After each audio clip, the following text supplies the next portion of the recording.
Bismillahirrahmanirrahim. Assalamualaikum warahmatullahi wabarakatuh. Salam sejahtera untuk semuanya. Om Swastiastu, Salam, Namo Buddhaya, Salam Kebajikan.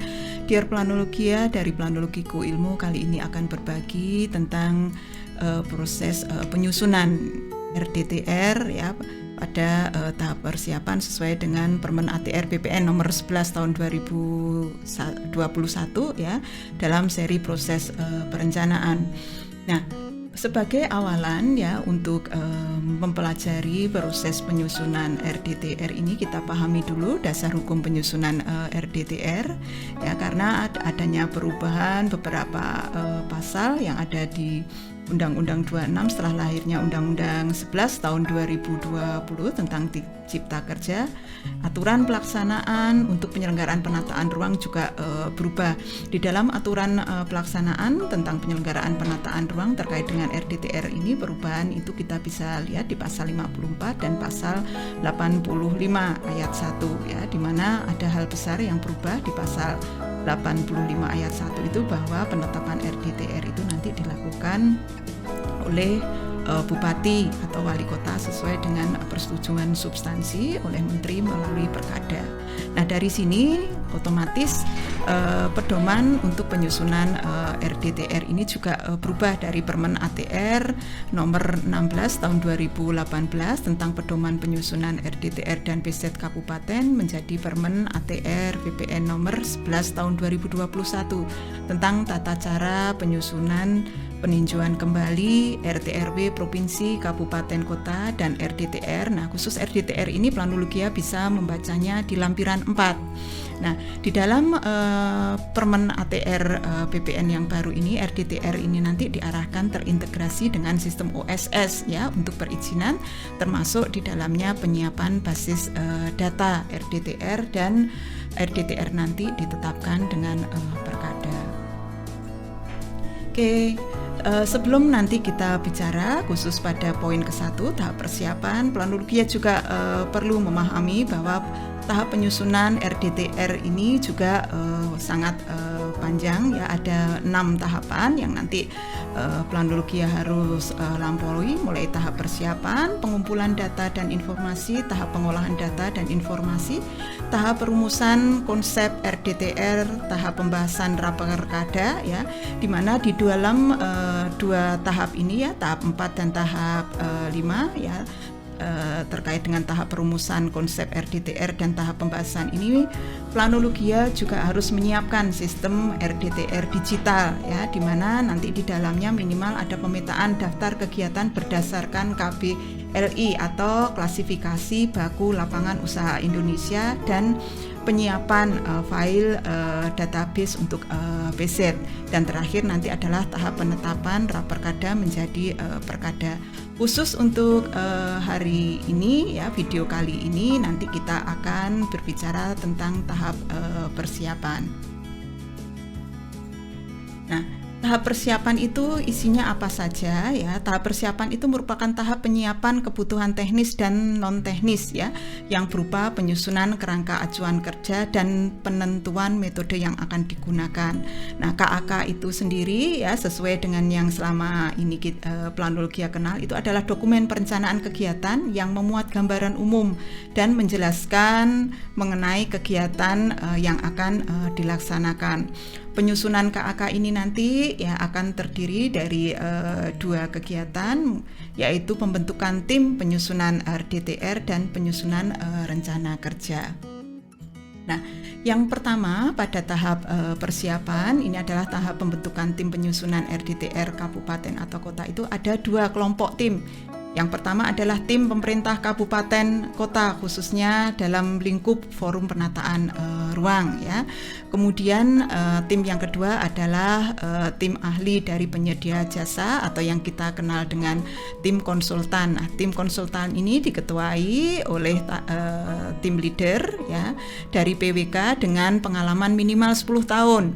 Kemudian anggotanya adalah ahli arsitek, ahli pertanahan, ahli geodesi atau geografi, ahli geologi, ahli teknik sipil, ahli teknik lingkungan, ahli hukum, dan ahli lainnya sesuai kebutuhan, di mana nanti misalkan RDTR itu disusun ya di kawasan pesisir ya, kita juga butuh misalkan ahli-ahli yang ada kaitannya dengan geologi marin atau yang lainnya ya, seperti itu. Sesuai dengan kebutuhan nanti akan ditambahkan.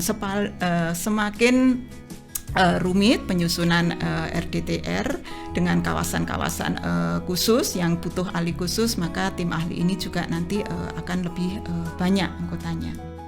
Nah, kemudian tahap yang kedua adalah tahap penetapan metode pendekatan yang digunakan.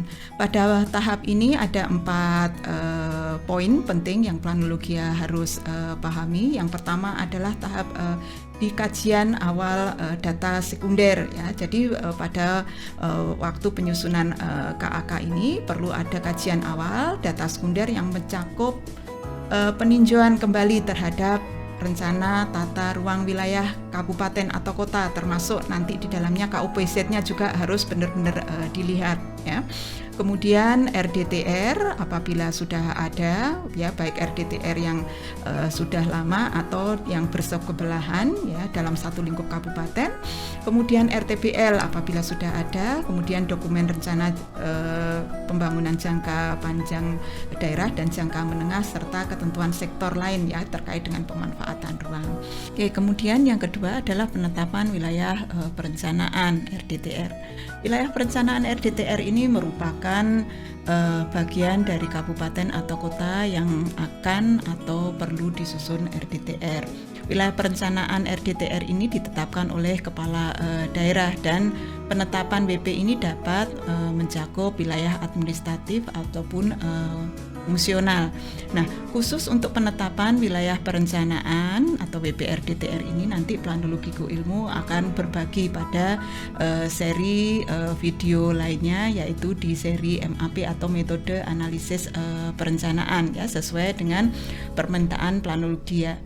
Ada tahap yang ketiga, itu adalah tahap persiapan teknis pelaksanaan, di mana tahap persiapan teknik pelaksanaan ini adalah meliputi penyiapan data awal, penyiapan metodologi pendekatan pelaksanaan pekerjaan, kemudian penyiapan rencana kerja rinci ya, apapun poin-poin penting apapun yang nanti akan dilampaui di dalam pekerjaan penyusunan RDTR, dan penyiapan perangkat surveinya, dan terakhir adalah pemberitaan kepada publik ya terkait bahwa nanti akan disusun RDTR ya, tim ahli yang akan terlihat, tahap penyusunan dan penjelasan lain yang nanti dianggap perlu.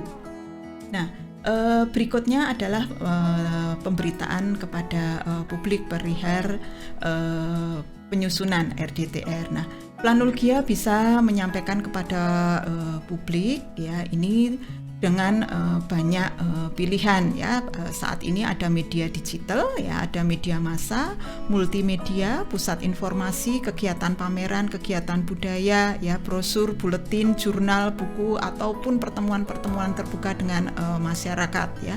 Yang penting masyarakat harus tahu bahwa di wilayah mereka tinggal akan disusun RDTR, karena masyarakat ini nanti yang akan dikenai RDTR, sehingga mereka harus tahu ya agar perwujudan tata ruang itu bisa tercapai ya. Kemudian hasil dari kegiatan persiapan ini minimal adalah gambaran umum wilayah perencanaan, kesesuaian RT/RW, RDTR dan RTBL ya. Kesesuaian ini nanti ada satu, kalau dulu tidak ada di gambaran umum, tetapi di sini sudah terus ada ya kesesuaian RT/RW, RDTR, RTBL ini. Harapannya apa? RDTR yang kita susun itu tidak melenceng jauh ya, tetapi RDTR yang kita susun itu merupakan pendetilan dari RT/RW ataupun dokumen perencanaan lainnya yang sudah ada. Kemudian yang ketiga adalah metode pendekatan. Metode pendekatan ini berisi tentang metode pendekatan pelaksanaan pekerjaan yang akan digunakan. Kemudian yang keempat adalah rencana kerja pelaksanaan penyusunan RDTR ya. Kemudian terakhir adalah perangkat survei, baik nanti untuk survei primer maupun sekunder yang akan digunakan. Nah, itu saja yang Planologiku Ilmu bisa bagikan pada video kali ini. Nanti terkait dengan tahap pengumpulan data sampai tahap penetapan raperkada menjadi perkada akan Planologiku Ilmu bagikan ya pada seri berikutnya. Jangan lupa untuk meningkatkan pemahaman planologia pada proses penyusunan RDTR ini. Baca lebih lanjut ya Peraturan Menteri ATR BPN nomor 11 tahun 2001.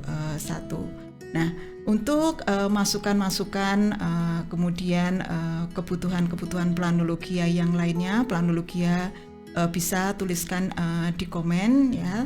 Kemudian untuk permintaan materi terkait nanti penetapan delineasi perkotaan ya untuk penyusunan RDTR atau WP ya, wilayah perencanaan. Untuk RDTR Planologiku Ilmu akan sampaikan pada seri metode analisis perencanaan, bukan seri proses. Seri proses perencanaan ini tadi akan mencakup 6 tadi, mulai dari tahap persiapan sampai penetapan raperkada menjadi perkada RDTR. Kurang dan salahnya dari Planologiku Ilmu mohon maaf ya. Wassalamualaikum warahmatullahi wabarakatuh. Sampai ketemu pada seri video proses perencanaan sesuai dengan NSPK yang berlaku di Planologiku Ilmu.